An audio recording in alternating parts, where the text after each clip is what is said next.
شان عظیم ہے اور آقا و جہاں صلی اللہ علیہ وآلہ وسلم کی خاص نظر عنایت ہے کہ حضور علیہ الصلوۃ والسلام کے دیوانے مستانے اور فضانے دنیا بھر میں اپنے آقا صلی اللہ علیہ وآلہ وسلم کی ولادت باسعادت کی خوشی میں اپنے دلوں کو خوش کرائے رہتے ہیں اور دنیا جہان میں حضور کے میلاد کو جوش و جذبے کے ساتھ منانے کی تیاریاں عروج پر ہے۔ رب کائنات یہ سعادتیں ہمیں بھی اور ہماری آنے والی نسلوں کو بھی صبح قیامت تک نصیب فرمائے۔ سامعین محترم، آج کی گفتگو کا عنوان اور موضوع ہے برکات میلاد مصطفیٰ صلی اللہ علیہ وسلم۔ حضور علیہ السلام کی میلاد منانے سے اور آپ کی ولادت کا ذکر کرنے سے اور آپ کی ولادت اور آمد کا جشن منانے والے کو اللہ کی بارگاہ سے کیا برکات نصیب ہوگی، کیونکہ اللہ تبارک و تعالیٰ نے اپنے محبوب علیہ السلام کو وَرَفَعْنَا لَكَ ذِكْرَكَ کا خطاب فرما کے محبوب کی شانوں کو بلند کر دیا، اور جس کی شانیں رب بلند کرے اس محبوب کا ذکر کرنے والے کی بھی شانیں بلند ہو جاتی، اس محبوب کا ذکر سننے والے کو بھی اسی شان سے برکتیں نصیب ہو جاتی۔ ہم نے تعبیر الرؤیا کی کتابوں میں پڑھ رکھا ہے، اگر کوئی بندہ بے اولاد ہے، بڑی قابل توجہ بات ہے، گھروں میں جو مائیں بہنیں اس آواز کو سماعت کر رہی ہیں ان کے لیے بھی بہت اہم ہے۔ اکثر ہم اولاد کے بارے میں دعا کہا کرتے ہیں، کئی مسائل پوچھتے ہیں، تو آؤ آج بے اولادی کو دور کرنے کا وظیفہ بتاؤں۔ تعبیر الرؤیا کی کتب میں یہ بات موجود ہے کہ اگر کوئی بندہ بے اولاد ہو اور وہ بندہ خواب دیکھے اور خواب کے اندر اسے ماہ ربیع الاول کا مہینہ نظر آئے، خواب کے اندر، اور ماہ ربیع الاول کو خواب میں دیکھ کر وہ محسوس کرے کہ میں ماہ ربیع الاول میں ہوں اور ربیع الاول کا مہینہ میں گزار رہا ہوں۔ اگر کوئی بے اولاد بندہ یہ خواب دیکھ لے تو اس خواب کی تعبیر یہ ہے کہ اللہ تبارک و تعالیٰ خواب کے اندر ربیع الاول کا مہینہ محسوس کرنے والے بندے کو عنقریب نابینا اولاد عطا فرمانے والا ہے۔ عنقریب نابینا اولاد عطا فرمانے والا ہے۔ اندازہ لگائے، ایک بندے نے خواب کے اندر ربیع الاول کو دیکھا ہے اور دیکھ کر محسوس کیا ہے، تو محسوس کرنے والے کو میرا رب اتنی برکتیں عطا فرما رہا ہے کہ اسے نابینا اولاد ملنے والی ہے۔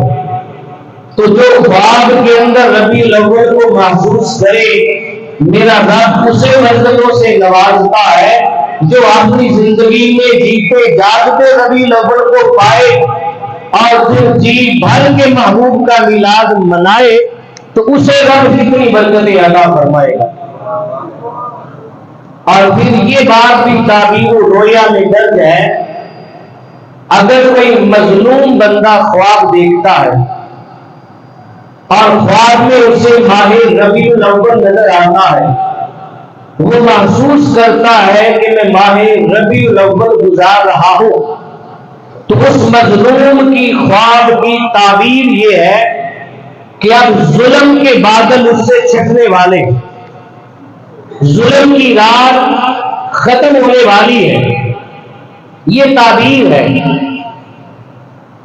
اگر کوئی تنگ دست بندہ خواب دیکھے اور خواب کے اندر ماہ ربیع الاول کو پائے اور محسوس کرے تو تنگ دست بندے کے لیے اس خواب کی تعبیر یہ ہے کہ اب اس کی تنگ دستی چھٹنے والی، تنگ دستی دور ہونے والی ہے۔ تو یہ برکات ہے ربیع الاول شریف کو خواب میں دیکھ کر محسوس کرنے والے کے لیے۔ اور جو بندہ اپنی زندگی میں ربیع الاول پائے اور حضور علیہ السلام کا میلاد منائے، وہ بندہ میلاد کی برکتوں سے خالی کیسے رہ سکتا؟ امام اسماعیل حقی علیہ رحمہ تفسیر روح البیان میں آپ فرماتے ہیں کہ جس بندے نے اپنے گھر کے اندر حضور علیہ السلام کے میلاد کی محفل کو سجایا، امام اسماعیل حقی کا قول ہے، جس نے اپنے گھر میں حضور کے میلاد کی محفل کو سجایا، محفل میلاد کی برکتیں پھر پورا سال اس گھر کا طواف کرتی اور پورا سال اس گھر سے محفل میلاد کی برکتیں ختم نہیں ہوتی، کسی نہ کسی رنگ میں اسے وہ میلاد کی برکتوں کی لذت ملتی رہتی ہے۔ تو جس نے ایک بار اپنے گھر میں حضور کے میلاد کی محفل کو سجایا، اس کے لیے برکتوں کا عالم یہ ہے۔ تو پوچھنا یہ ہے کہ ہم جیسا گناہگار اور عاصی اگر سال میں ایک بار اپنے گھر میں حضور کا ذکر کر لے تو اس کے گھر سے میلاد کی برکتیں ختم نہیں ہوتی، ان صحابہ کی زندگیوں کا کیا حال ہوگا جو ہر وقت اپنے سامنے جمال مصطفیٰ کو دیکھتے تھے اور کبھی حضور کی زلفوں کا تذکرہ کرتے تھے، کبھی مصطفیٰ کے ابرو کا تذکرہ کرتے تھے، کبھی حضور کے رخسار کا تذکرہ کرتے تھے، اور ہر وقت مصطفیٰ کریم علیہ السلام کے حسن و جمال کی باتیں کیا کرتے تھے، جو ہر وقت اپنی مجلسوں میں حضور کی ولادت کے تذکرے کرتے تھے، ان کو کتنی برکات ملی ہوگی، ان کے دامن شب و روز میلاد کی کتنی برکتیں سمیٹتے ہوں گے، یہ کوئی صحابہ سے پوچھے۔ 15 صدیاں گزر جانے کے بعد بھی آج ہم روحانیت کو محسوس کرتے ہیں، اندازہ لگائیں صحابہ کے دل کیسے منور ہوئے ہوں گے۔ شیخ عبدالحق محدث دہلوی رحمۃ اللہ تعالی نے محقق علی الاطلاق، جن کو ہر مکتبہ فکر کا بندہ محقق مانتا ہے، وہ شیخ عبدالحق محدث دہلوی فرماتے ہیں کہ محفل میلاد مصطفیٰ صلی اللہ علیہ وسلم یہ قضائے حاجات کے لیے تریاق مجرب ہے، تریاق مجرب ہے، یعنی جو بندہ کسی مصیبت میں ہے، مشکل میں ہے، کسی حاجت میں ہے، کسی پریشانی میں ہے، اگر وہ بندہ اپنے گھر میں حضور کے میلاد کی محفل سجا لے تو میلاد کی برکت سے اس کی تمام پریشانیاں بھی دور ہو جائیں گی اور تمام تر حاجتیں بھی پوری ہو جائیں گی۔ یہ شیخ عبدالحق محدث دہلوی فرما رہے ہیں، صاحب مدارج النبوہ، کہ ہر پریشانی دور ہو جائے گی۔ اور کتنے لوگ ایسے ہیں جن کو ہم نے دیکھا ہے، آزمودہ چیز ہے، ہم چشمدید گواہ ہیں، کتنوں کو ایسے ہم نے دیکھا ہے، آپ نے بھی اپنی زندگیوں میں دیکھا ہوگا، جن کے گھر میں اولاد نہیں تھی، گھر میں حضور کی ولادت کے تذکرے ہوئے، رب کائنات نے نارینہ اولاد عطا فرما دی۔ کئی گھر ایسے ہیں جو محفل میلاد کے رنگے ہوئے ہیں، جن کو محفل میلاد سے رنگ چڑھا ہے۔ یہ اللہ کی بارگاہ سے ایک تقسیم ہے تقسیم ہے. حضور کے میلاد کی کوئی برکت بھی بیان نہ کرے, ایک برکت بھی کسی کے پاس نہ ہو, تو میں کہنا یہ چاہتا ہوں پھر بھی کیا یہ برکت حضور کے میلاد کی کم ہے کہ اللہ پاک نے ہمیں حضور کی ولادت پہ خوشیاں منانے کا حکم دیا؟ کیا یہ کم برکتیں ہیں کہ ہمارا شمار اور ہمارا نام اللہ تعالیٰ کے حکم ماننے والوں میں شامل ہے؟ ہمارا نام حکم ماننے والوں میں شامل ہے. اس سے بڑی برکت کیا ہو سکتی ہے کہ اللہ حکم دے اور ہم اپنا سر جھکا کے مانے؟ اس سے بڑی برکت کیا ہے؟ اور تاجدار کائنات سرور انبیاء صلی اللہ علیہ وسلم کا وجود مسعود تو رحمت للعالمین ہے, اور آپ تو تمام جہانوں کے لیے رحمت ہے. کیا مطلب کہ تمام جہان آپ سے برکتیں حاصل کرتے ہیں.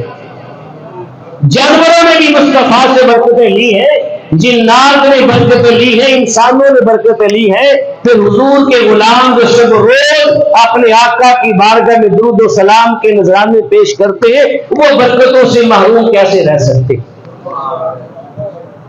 حضرت ابو دردہ رضی اللہ تعالیٰ عنہ صحابی رسول ہے.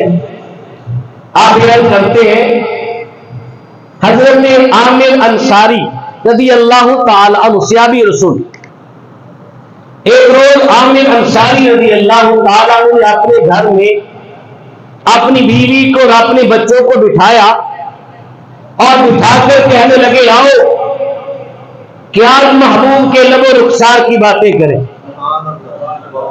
آؤ آج محبوب کے گیسوئے پاک کی باتیں کریں, آؤ آج آمینہ کے لال کی ولادت کی باتیں کریں.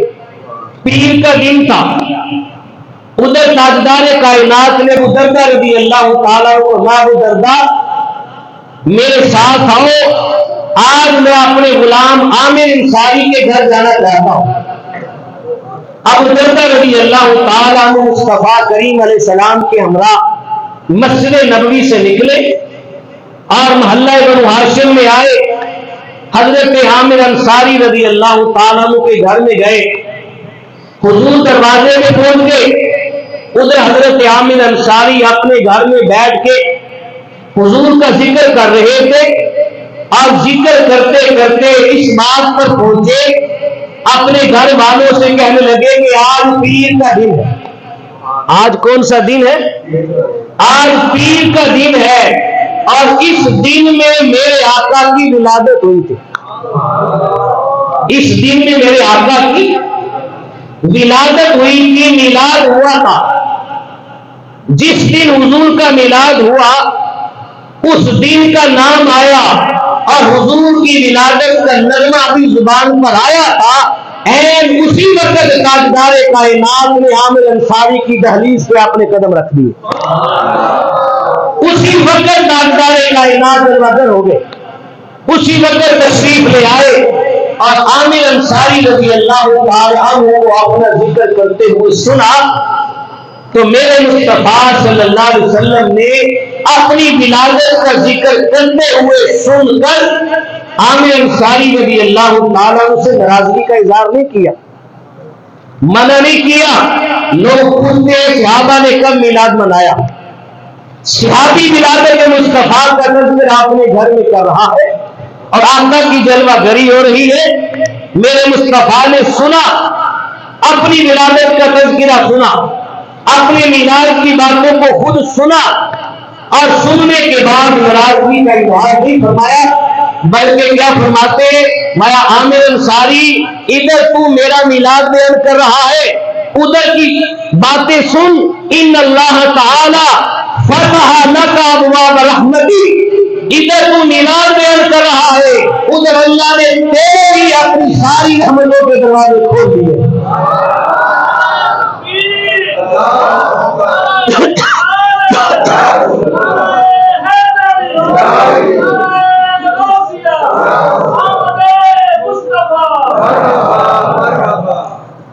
ادھر تو میلاد بیان کر رہا ہے, ان اللہ تعالی فتح لک ابواب رحمتی, ادھر اللہ نے اپنی اپنی رحمتوں کے دروازے تیرے لیے کھول دیے۔ پتہ چلا کہ میلاد منانے والوں کے لیے رب کی رحمتیں چھما چھم برستی ہے۔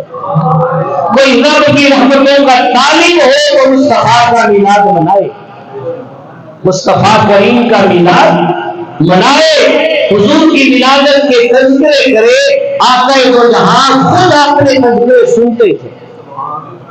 اور پھر بھائی عامر انصاری صرف رحمتوں کے دروازے نہیں کھلے، ادھر تو میرے میلاد کا تذکرہ کر رہا تھا اور میری ولادت کی باتیں تیرے لبوں پر تھی۔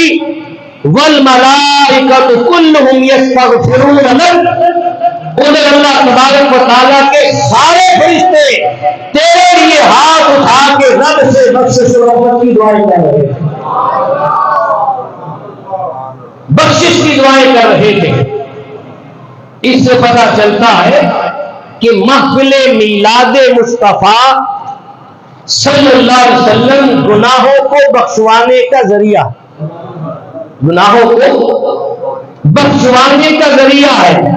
اور اگر گناہ بخشوانے کا موقع ملے تو بتائیں کیا گناہ بخشوانے چاہیے کہ نہیں؟ بخشوانے چاہیے۔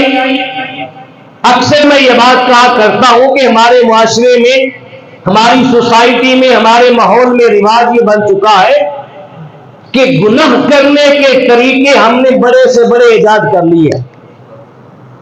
ہم گناہ کرنے کے بڑے طریقے جانتے ہیں لیکن گناہوں کو بخشوانے کے طریقے نہیں جانتے۔ کبھی موقع مل جائے ایسی مجلسوں میں آنے کا جو حضور کے میلاد کی مجلسیں ہیں تو یہ گناہوں کو بخشوانے کا ذریعہ ہے، یہ رب کو منانے کا ذریعہ ہے۔ میلاد مصطفیٰ سے مجرم بخشے جاتے ہیں، ان کے گناہ معاف کیے جاتے ہیں۔ یہ برکات ہے میلاد مصطفیٰ کی، یہ برکات ہے میلاد مصطفیٰ صلی اللہ علیہ وسلم کی۔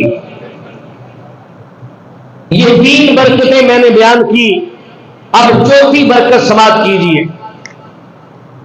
حضرت امام جلال الدین سیوطی علیہ رحمہ جو 72 مرتبہ یا 74 مرتبہ اور بعضوں نے کہا 120 مرتبہ حضور علیہ الصلوۃ والسلام کے دیدار سے مشرف ہوئے تھے۔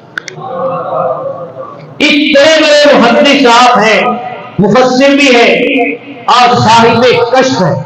امام جلال الدین سیوطی علیہ رحمہ کا ایک نام ہے، پوری دنیا میں کوئی ایسا عالم نہیں ہے جو امام جلال الدین سیوطی کے نام سے واقف نہیں۔ امام جلال الدین سیوطی علیہ رحمہ اپنی کتاب الحاوی للفتاوی میں لکھتے ہیں، الحاوی للفتاوی فرماتے ایک روز میں قبرستان سے گزرا اور آپ کی عادت مبارکہ کی جب قبرستان جاتے تھے تو قبرستان میں جا کر اہل قبور کے لیے بخشش اور مغفرت کی دعا کرتے تھے۔ یہ امام جلال الدین سیوطی کی عادت مبارکہ تھی۔ ہمیں بھی یہ عادت اپنانی چاہیے، ہمیں بھی یہ عادت۔ یہاں پر امام ابو سفیان ثوری رحمۃ اللہ تعالی علیہ کا مجھے قول یاد آیا۔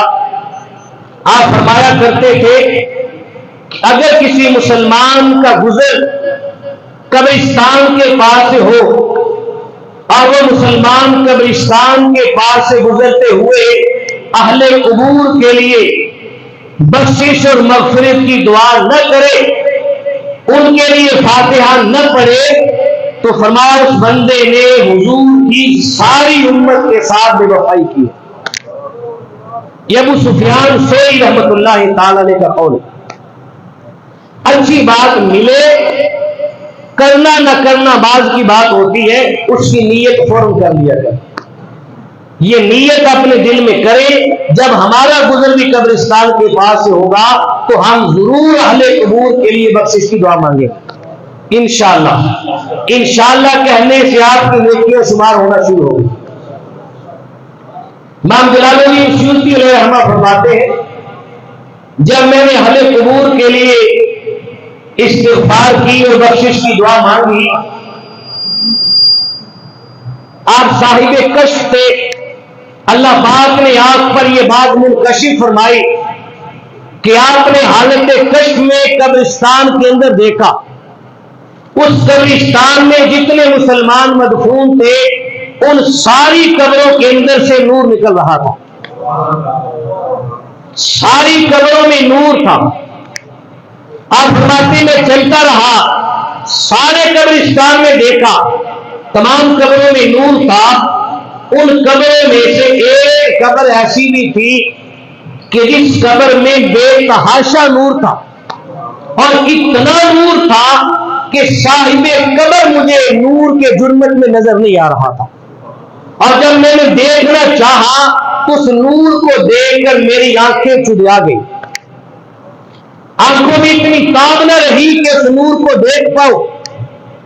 کہا میں حیران ہو گیا کہ نور تو سب قبروں میں ہے، لیکن اس قبر میں نور کچھ زیادہ ہے اور صاحب قبر نظر نہیں آ رہا، یہ کیا ماجرا ہے؟ آپ فرماتے ہیں میں چند لمحے وہیں پر رک گیا کہ دیکھوں کہ ماجرا کیا ہے۔ کا کچھ لمحے وہاں رکا رہا، استغفار کرتا رہا، اللہ کا فضل شامل حال ہوا تو رب کائنات نے میری نگاہوں سے پردہ ہٹا دیا اور راز مجھ پہ اللہ نے منکشف کر دیا۔ کچھ ہی لمحوں کے بعد میں نے اس نور بھری قبر کے اندر صاحب قبر کو دیکھ لیا، اسے قبر میں پایا، اسے قبر میں دیکھا۔ آپ فرماتے میں نے قبر میں جب دیکھا تو دیکھ کر میں اسے ہم کلام ہوا، کلام کیا، اور کلام کرنے کے بعد میں نے صاحب قبر سے پوچھا کہ بتا تیری قبر میں نور کیسے ہے؟ صاحب قبر کہنے لگا امام جلال الدین سیوطی علیہ رحمہ سے کہ میری قبر میں نور اس وجہ سے ہے کہ آج حضور علیہ الصلوۃ والسلام میری قبر میں تشریف لائے تھے۔ حضور علیہ الصلوۃ والسلام میری قبر میں بنفس نفیس جلوہ گر ہوئے تھے، اس لیے نور ہے۔ امام جلال الدین سیوطی تو بڑے عالم ہیں، اللہ کے ولی تھے، صاحب کشف تھے، اور عالم کے ساتھ جب بات ہوتی ہے تو دلیل سے ہوتی ہے۔ امام جلال الدین سیوطی کہنے لگے کہ حضور تو ہر قبر میں آتے، حضور علیہ الصلوۃ والسلام تو ہر قبر میں آتے ہیں اور نور بھی ہر قبر میں ہے، تیری قبر میں باقی قبروں سے زیادہ نور کیوں ہے؟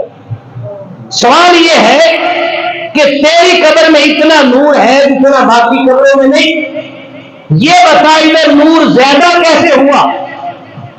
تو صاحب قبر کہنے لگا کہ حضور سب قبروں میں آئے ہیں اور سب قبروں میں حضور کے آنے سے اجالے ہوئے نور ہوا، اور میری قبر میں نور زیادہ اس وجہ سے ہے کہ میری قبر میں میرے مصطفیٰ آئے بھی تھے اور آ کر میرے مصطفیٰ ایک لمحے کے لیے مسکرائے بھی تھے۔ کہا جب حضور آئے تو نور ہوا، اور جب مسکرائے تو اتنا نور ہوا کہ میں اس نور کے ہونے میں گم ہو گیا۔ صحیح بخاری کی روایت ہے کہ سید عائشہ صدیقہ رضی اللہ تعالی عنہ کی سوئی سحری کے وقت میں گم ہو گئی، سوئی مل نہیں رہی تھی، میرے مصطفیٰ اپنے حجرے میں آئے اور سید عائشہ فرماتی حضور مسکرائے، مصطفیٰ کریم کے دندان مبارک سے اتنا نور نکلا کہ رات کے اندھیرے میں گمی ہوئی سوئی کی میں نے تلاش کر لی۔ اس قدر نور ہے میرے مصطفیٰ کی ایک مسکراہٹ میں، ایک مسکراہٹ میں۔ تو صاحب قبر نے کہا امام جلال الدین سیوطی سے کہ حضور میری قبر میں فقط آئے نہیں تھے بلکہ آئے بھی تھے اور آ کر مسکرائے بھی تھے، آ کر مسکرائے بھی تھے۔ اگر میں انہیں اپنے الفاظ میں بیان کروں کہ امام جلال الدین سیوطی علیہ رحمہ نے جب صاحب قبر سے پوچھا ہوگا کہ بتا تیری قبر میں اتنا نور کیسے آیا، تو صاحب قبر نے کہا ہوگا جواباً کہ امام جلال الدین سیوطی نور والا آیا تھا اور نور لے کر آیا تھا. کب جانوں کی بات کرتے ہو؟ وہ تو سراپا نور ہے جو سر کا قدم نور ہے, جہاں اس کے قدم لگ جائے وہاں نور ہی نور ہو جاتا. کا نور والا آیا تھا اور نور لے کر آیا تھا. حضور علیہ السلام کی جلوہ گری سے قبر منور ہوگی. امام جلال الدین سیوطی علیہ رحمہ نے پھر پوچھا, کہا یہ بتاؤ کہ حضور تیری قبر میں آئے اور مسکرائے, تیری قبر میں آ کر مسکرانے کا سبب کیا تھا؟ حضور تو ہر قبر میں آتے ہیں اور تیری قبر میں آ کر مسکرائے, نور و نور ہو گیا. بتا تیری قبر میں آ کر مسکرانے کا سبب اور ذریعہ کیا تھا؟ کس وجہ سے آقا نے تیری قبر میں مسکراہٹیں بکھیری؟ تو صاحب قبر کہنے لگا, اور تو میرا کوئی عمل نہ تھا, اور نہ میں جانتا ہوں جب زندہ تھا اور دنیا میں تھا میں ایک دکاندار تھا, میری ایک دکان تھی, رزق حلال کماتا تھا, اپنی اولاد کو کھلاتا تھا, لیکن کرتا کیا تھا؟ اپنی ہر روز کی کمائی سے, ہر روز کی آمدنی سے میں کچھ حصہ نکال کے الگ رکھ لیتا تھا, ہر روز الگ حصہ رکھتا تھا, سال کے بعد اسے جمع کرتا تھا, وہ جتنا بن جاتا تھا لوگوں کو جمع کر کے میں اپنے محبوب کا میلاد منایا کرتا تھا. کہا یہ میلاد مصطفیٰ کی برکت ہے کہ میرے محبوب اور میلاد والے آقا میری قبر میں جلوہ گر ہوئے اور آ کر میری قبر میں مسکرائے. تو دیکھیں محفل میلاد کی برکات کتنی ہے. جہاں محفل میلاد ہوتی ہے وہاں اگر خلوص ہو تو میرے مصطفیٰ کی جلوہ گری ہوتی ہے, میرے مصطفیٰ کی نظر کرم ہوتی ہے اور نظر عنایت ہوتی ہے. اللہ اکبر کبیرہ. میلاد مصطفیٰ کی 5ویں برکت, یہاں تک جو میں نے 4 برکتیں آپ کے سامنے بیان کی, یہ تھی ایک بندہ مومن کے لیے, ایک مسلمان کے لیے. اب آگے سنیں, اگر کافر بھی حضور کے میلاد پہ خوشی کر لے تو رب کائنات حضور کے میلاد پر خوشی کرنے کی وجہ سے اس کافر کو بھی برکتوں سے محروم نہیں کرتا. جب کافر محروم نہیں ہو رہا تو ان دیوانوں کا کیا حال ہوگا جو شب و روز آقا کے میلاد کے جشن منایا کرتے ہیں. صحیح بخاری کی روایت ہے, کتاب النکاح کے اندر امام بخاری نے اس روایت کو نقل کیا ہے. حضرت عباس رضی اللہ تعالی عنہ حضور علیہ السلام کے چاچا جان ابو لہب کے بھائی, مشہور و معروف روایت ہے, میں کسی اور جانب لے کے جا رہا ہوں. حضرت عباس نے اپنے بھائی ابو لہب کو جو کافر تھا مرنے کے بعد خواب میں دیکھا اور پوچھا, بتا بھائی کیسی بیت رہی ہے, تیرا کیا حال ہے؟ ابو لہب کافر تھا, خاتمہ کفر پہ ہوا تھا, جس کی مذمت میں قرآن کی پوری سورہ لہب نازل ہوئی ہے. وہ کافر, وہ کہنے لگا اپنے بھائی حضرت عباس رضی اللہ تعالیٰ عنہ سے کہ قبر کے اندر اللہ کے عذاب میں مبتلا ہو, بڑی مشکل ہے, لیکن جب پیر کا دن آتا ہے تو قبر کے اندر میرے عذاب میں تخفیف کر دی جاتی ہے, عذاب میں کمی کر دی جاتی ہے, اور ایک انگلی سے چشمہ نکلتا ہے, وہ چشمہ مجھے پلایا جاتا ہے, مجھے سیراب کیا جاتا. پوچھا کیوں؟ کہا جب میرے بھتیجے محمد صلی اللہ علیہ وسلم کی ولادت ہوئی تھی تو میں نے اپنی باندی اور اپنی لونڈی شویبہ کو بھیجا تھا, جاؤ میرا بھائی عبداللہ تو فوت ہو چکا, اس کی زوجہ کے پاس جاؤ, بچے کی ولادت کا وقت ہے, اس کی خدمت کرو. تو سویبہ نے آ کر مجھے میرے مرحوم بھائی کے گھر میں بیٹا پیدا ہونے کی خوشخبری سنائی تھی.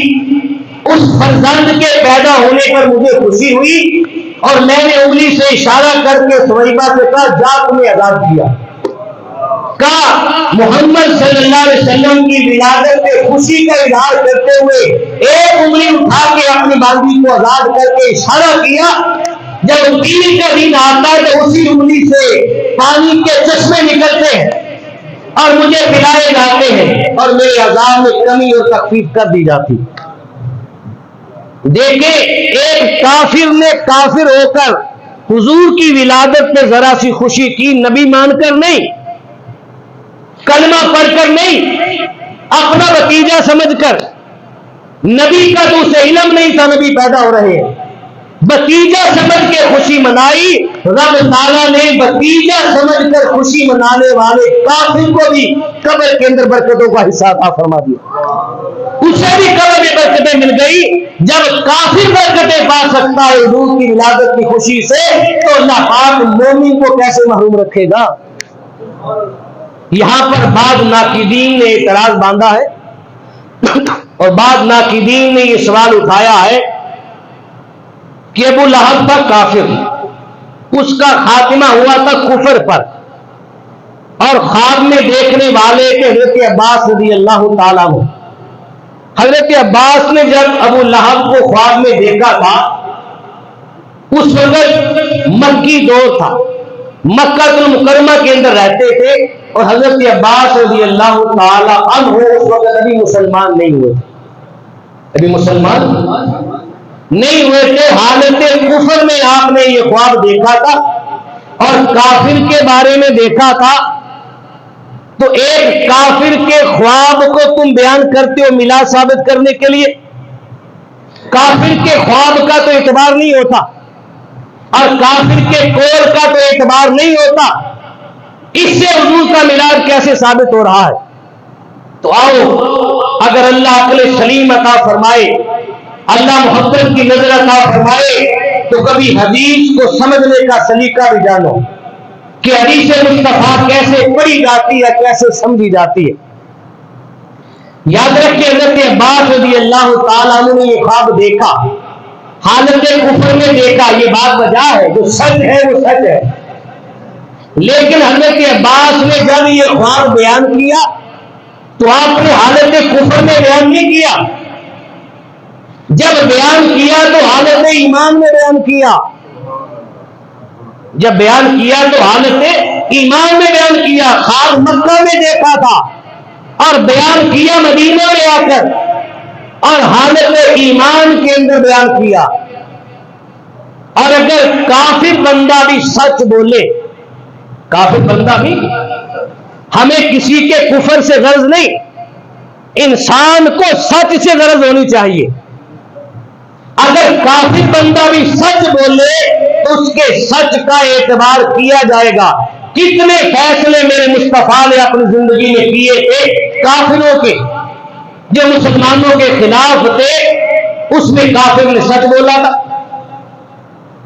کافر اگر سچ بولتا ہے تو کافر کے سچ کا اعتبار ہوتا ہے، تبھی تو امیر المومنین فی الحدیث امام بخاری رحمت اللہ تعالی علیہ نے اس روایت کو اپنی صحیح بخاری میں روایت کیا۔ کیا آج کا بندہ یہ جانتا ہے کہ کافر کے خواب کا اعتبار نہیں اور امام بخاری کو معلوم نہیں تھا، جو حضور سے پوچھ پوچھ کر حدیثیں لکھتے تھے، جو ایک حدیث لکھنے کے لیے پہلے غسل کرتے تھے، پھر دیدار مصطفیٰ کرتے تھے اور اس کے بعد اپنی بخاری میں حدیث لکھتے تھے؟ جس کو امیر المومنین فی الحدیث کہا گیا، وہ امام بخاری اپنی کتاب النکاح کے اندر یہ حدیث روایت کر رہے ہیں۔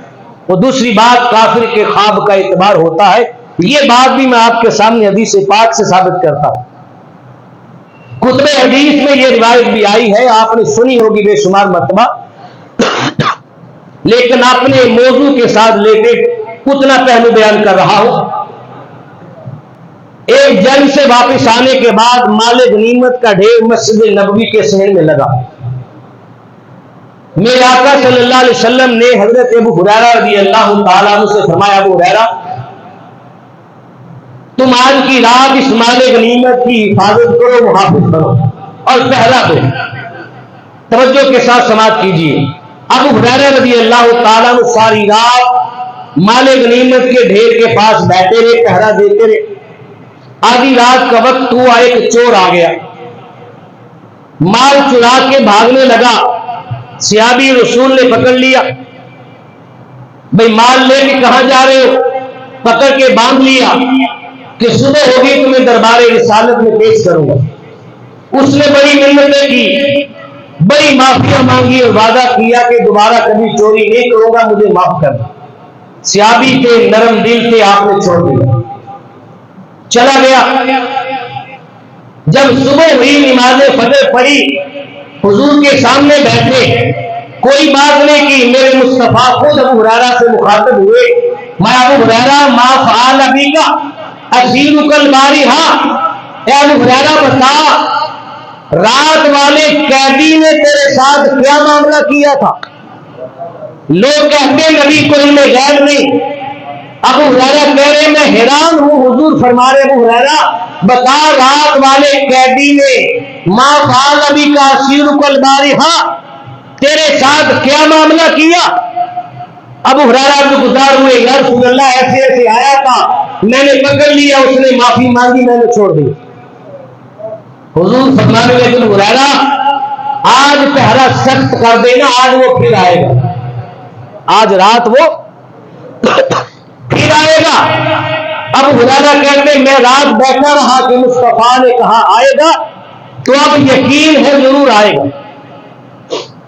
آدھی رات ہوئی، وہ چور پھر آیا، اس نے آ کر پھر مال غنیمت کو ہاتھ ڈالا، میں نے پکڑ لیا، پکڑ کے جکڑ لیا۔ اس نے بڑے واسطے دیے، کہا میں نے نہیں چھوڑا۔ بالآخر اس نے مجھے حضور علیہ السلام کا واسطہ دیا، جب حضور کا نام آیا تو میں نے چھوڑ دیا۔ صبح ہوئی، ابو ہریرہ نماز فجر کے لیے بارگاہ رسول میں آئے، نماز فجر پڑھی، پڑھنے کے بعد میرے مصطفیٰ پھر مخاطب ہوئے، میں ابو ہریرہ ما فعل ابی کا اسیرک البارحہ بتاؤ رات والے قیدی نے تیرے ساتھ کیا معاملہ کیا تھا؟ ابو ہریرہ حیران، عرض کی یا رسول اللہ آیا تھا، میں نے پکڑ لیا، اس نے آپ کا واسطہ دیا، جب آپ کا نام سنا تو میں نے جانے دیا۔ حضور نے ابو ہریرہ آج پہرا سخت کر دینا، دھیان سے رہنا، وہ چور آج رات پھر آئے گا۔ تاجدار کائنات اپنے علم غیب سے بتا رہے ہیں، وہ پھر آئے گا۔ تیسری رات ہوئی، ابو ہریرہ بیٹھے ہوئے تھے، وہ چور پھر آیا، مال غنیمت کو ہاتھ ڈالا، ابو ہریرہ رضی اللہ تعالیٰ عنہ نے پھر پکڑ لیا اور پکڑ کے اسے جکڑ لیا، باندھ لیا۔ اس نے بڑے واسطے دی، آپ نے کہا آج تمہیں نہیں چھوڑوں گا، آج تمہیں نہیں چھوڑوں گا۔ وہ چور کہنے لگا ابو ہریرہ اگر میں تمہیں ایک وظیفہ بتاؤں جو ساری زندگی تیرے بھی کام آئے اور تیری نسلوں کے بھی کام آتا رہے تو کیا مجھے چھوڑ دو گے؟ میں پہلے وظیفہ بتاؤ۔ اس چور نے کہا ابو ہریرہ جو بندہ رات کو سونے سے پہلے ایک بار آیت الکرسی پڑھ لیتا ہے پھر شیطان پوری رات کبھی اس کے قریب نہیں آتا، اس کے قریب نہیں آتا۔ آیت الکرسی قرآن کی آیات میں سے ہے۔ جب ابو ہریرہ رضی اللہ تعالیٰ عنہ نے قرآنی وظیفہ سنا تو آپ تو محب قرآن تھے، قرآن سے محبت کرنے والے تھے، آپ مزے اٹھے، اتنا پیارا وظیفہ، آپ نے وظیفہ لے کے اسے چھوڑ دیا، اسے چھوڑ دیا اور جانے دیا۔ جب صبح ہوئی دربار رسالت میں آئے، میرے رسول کے لب ہلے، ابو ہریرہ ما فعل ابی کا اسیرک البارحہ بتا اس قیدی نے تیرے ساتھ کیا معاملہ کیا؟ عرض کی یا رسول اللہ رات کو پھر آیا تھا، لیکن رات اس نے بڑا کمال کا قرآنی وظیفہ بتایا اور میں نے وہ قرآنی وظیفہ لے کے اس کو جانے دیا۔ میرے مصطفیٰ فرمانے لگے ابو ہریرہ جانتے ہو کون تھا؟ عرض کی آقا نہیں جانتا کون تھا۔ ابو ہریرہ وہ شیطان تھا۔ کون تھا؟ شیطان تھا۔ اور میرے مصطفیٰ فرمانے لگے ابو ہریرہ وہ شیطان تھا، ہے وہ جھوٹا، ہے وہ جھوٹا، لیکن بات تمہیں سچی بتا کر گیا، وظیفہ تمہیں اچھا بتا کر گیا ہے۔ سب کافروں سے بڑا کافر اور سب کافروں کو بھی کافر بنانے والا اتنا بڑا کافر جس نے ابو البشر حضرت آدم علیہ السلام کی توہین اور بے ادبی کی، وہ کافر بھی اگر اچھا وظیفہ بتا کر سچ بول کر گیا تو اس کافر شیطان کے سچ کا میرے محبوب نے اعتبار کیا۔ سچ بول گیا تھا کہ سچ بولو تو سچ کا اعتبار ہوتا ہے، اگر شیطان نے سچ بولا اس کا اعتبار ہو گیا۔ تو حضرت عباس رضی اللہ تعالی عنہ نے تو مسلمان ہو کے بتایا تھا، حضرت عباس رضی اللہ تعالی عنہ کے خواب کا اعتبار کیوں کر نہیں ہوگا؟ ان کے خواب کا اعتبار ہوگا۔ اور یہ حدیث پاک فنی اعتبار سے، اصطلاحات حدیث کے اعتبار سے حدیث مرسل کا درجہ رکھتی ہے۔ وہ حدیث مرسل تمام ائمہ حدیث کے نزدیک حجت ہوتی ہے، وہ دلیل بنتی ہے۔ اس حدیث کو بطور ثبوت میلاد مصطفیٰ بیان کیا جا سکتا ہے، تبھی تو امام بخاری نے بیان کیا، تبھی تو امام بخاری بیان کر گئے۔ امام شافعی رحمۃ اللہ تعالی علیہ فرماتے ہیں کہ جو بندہ اپنے گھر میں حضور کے میلاد کی محفل سجائے، لوگوں کو دعوت پہ بلائے، اہتمام کرے، قیامت کے دن حضور کے میلاد کی محفل اپنے گھر میں سجانے والا بندہ صدیقین، شہداء اور صالحین کی جماعت میں اٹھایا جائے گا۔ صدیقین، شہداء اور صالحین کی جماعت میں اٹھایا جائے گا اور انہی کے ساتھ جنت میں داخل کیا جائے گا۔ یہ امام شافعی رحمۃ اللہ تعالی علیہ فرماتے ہیں۔ اللہ ہمیں اپنے محبوب کا میلاد جی بھر کے منانے کی توفیق نصیب فرمائے۔